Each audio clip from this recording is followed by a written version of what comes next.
शिमला मिरचीची भाजी किती वेगळ्या प्रकारे केली तरी बऱ्याच जणांना आवडतच नाही, पण अशा प्रकारे करून बघा, तुम्हाला नक्की आवडेल. मी प्रिया तुमचं मनापासून स्वागत करते कुक विथ प्रिया या यूट्यूब चॅनलवर. चला तर वेळ न दवडता लगेच रेसिपीला सुरुवात करूयात. तर ही रेसिपी आवडली तर चॅनलला नक्की लाईक, शेअर, सबस्क्राईब करायला विसरू नका. तर मी ही पाव किलो शिमला मिरची अशा प्रकारे स्वच्छ धुवून कट करून घेतली आहे. तर आता कढईमध्ये टाकायचं आहे 2 चमचे तेल. छान तेल गरम झालं की यामध्ये जी कापलेली शिमला मिरची आणि एक कांदा मी अशा प्रकारे बारीक कट करून घेतला आहे, म्हणजे त्याच्या पाकळ्या वेगवेगळ्या करून घेतल्या आहे आणि कट करून घेतला आहे, तो टाकायचा आहे. आणि शिमला मिरची कट केलेली टाकायची आहे. तर याला आपल्याला हाय फ्लेमवर या तेलामध्ये फ्राय करून घ्यायचं आहे. अगदी 3 ते 4 मिनटं आपल्याला अशा प्रकारे याला फ्राय करून घ्यायचं आहे. गॅस बंद करायचा आहे आणि काढून घ्यायचं आहे. आता त्याच कढईमध्ये आपण तेल टाकून घेऊयात फोडणीसाठी. तर 4 ते 5 चमचे हे तेल आहे. तर यामध्ये टाकायची आहे मोहरी, त्याचबरोबर जिरं. मोहरी जिरं छान फुललं की यामध्ये आपल्याला 7 ते 8 पाकळ्या लसणाच्या ठेचून टाकायच्या आहे. त्याचबरोबर एक मोठा बारीक चिरलेला कांदा कट करून टाकायचा आहे बारीक. याला छान लालसर रंग येईपर्यंत परतून घ्यायचा आहे. आणि यामध्ये टाकायचं आहे आपल्याला बेसन पीठ. पोहे खायचे 2 चमचे. बेसनामुळे भाजीची चव खूप छान उतरते आणि वेगवेगळी भाजी दिसत नाही, अगदी सारखी ग्रेव्ही दिसते आणि सगळीकडे भाजीला लागते. तर आपल्याला हे बेसन अगदी 2 मिनटं या तेलामध्ये छानपैकी लालसर असं परतून घ्यायचं आहे किंवा भाजून घ्यायचं आहे. बेसन छान भाजायचं आहे म्हणजे ते कच्चं राहणार नाही. आणि बेसन भाजून झालं की यामध्ये आपल्याला मसाले ॲड करायचे आहेत. तर तुम्ही तुमच्या आवडीनुसार कोणते पण मसाले वापरू शकता.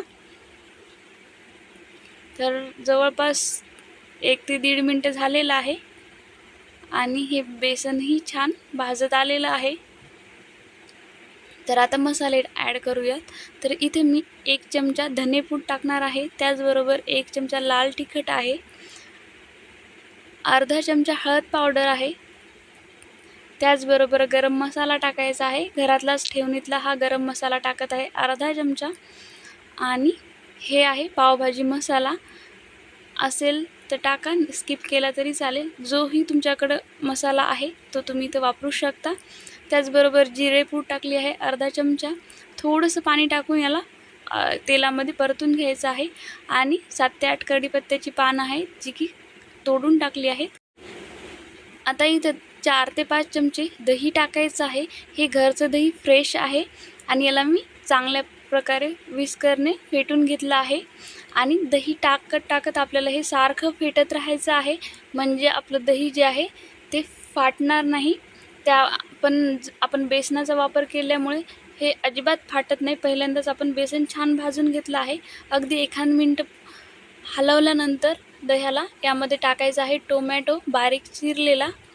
एक मोठा साधारण टोमॅटो आहे. त्यामध्ये अगदी थोडंसं मीठ टाकायचं आहे आणि याला तेल सुटेपर्यंत परतून घ्यायचं आहे. झाकण ठेवून 2 मिनटासाठी आपल्याला लो गॅसवर याला अशाच प्रकारे टोमॅटोला सॉफ्ट होईपर्यंत परतून घ्यायचं आहे.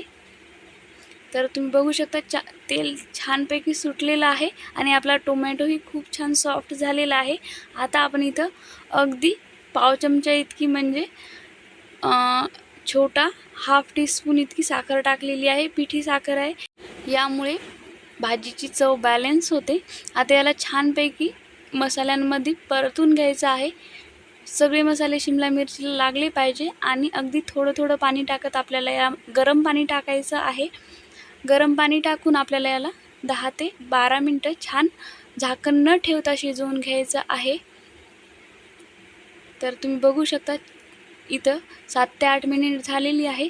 आपली ग्रेव्ही ही मस्त झालेली आहे भाजीची आणि मस्त प्रकारे तेलही छान सुटलेलं आहे शिमला मिरचीच्या भाजीला.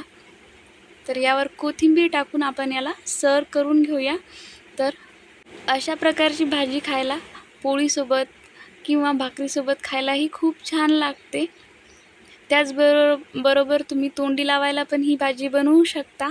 एकदा नक्की ट्राय करून बघा. ही शिमला मिरचीची रेसिपी तुम्हाला नक्की आवडेल. शिमला मिरचीची भाजी तुम्हाला कशी वाटली हे कमेंट करून सांगा. त्याचबरोबर तुम्हाला रेसिपी आवडली असेल तर चॅनलला लाईक, शेअर, सबस्क्राईब करायला विसरू नका. आणि हा शेवटपर्यंत पाहिला त्यासाठी खूप खूप धन्यवाद.